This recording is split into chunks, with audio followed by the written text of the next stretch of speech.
Trying to predict the future is a discouraging and hazardous occupation because the prophet invariably falls between two stools.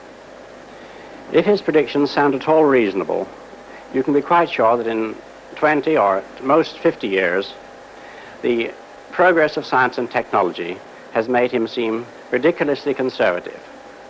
On the other hand, if by some miracle a prophet could describe the future exactly as it was going to take place, his predictions would sound so absurd, so far-fetched, that everybody would laugh him to scorn. This has proved to be true in the past, and it will undoubtedly be true, even more so, of the century to come. The only thing we can be sure of about the future is that it will be absolutely fantastic. So, if what I say now seems to you to be very reasonable, then I'll have failed completely. Only if what I tell you appears absolutely unbelievable have we any chance of visualizing the future as it really will happen. Let's start by looking at the city of the future.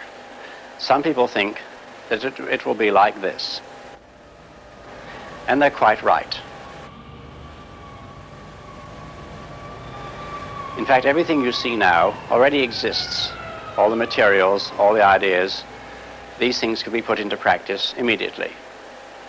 But what about the city of the day after tomorrow, say the year 2000? I think it will be completely different. In fact, it may not even exist at all. Oh, I'm not thinking of the atom bomb and the next Stone Age.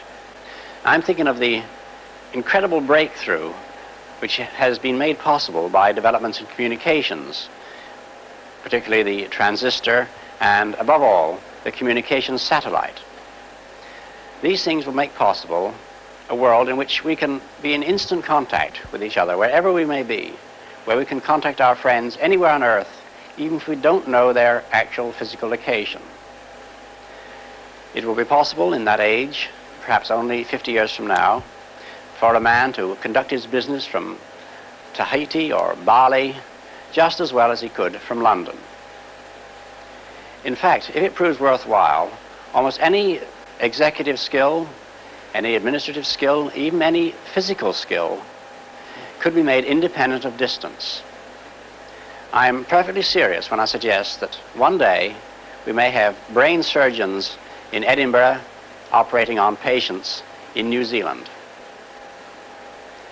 When that time comes, the whole world will have shrunk to a point, and the traditional role of the city as a meeting place for man would have ceased to make any sense. In fact, men will no longer commute, they will communicate. They won't have to travel for business anymore, they'll only travel for pleasure.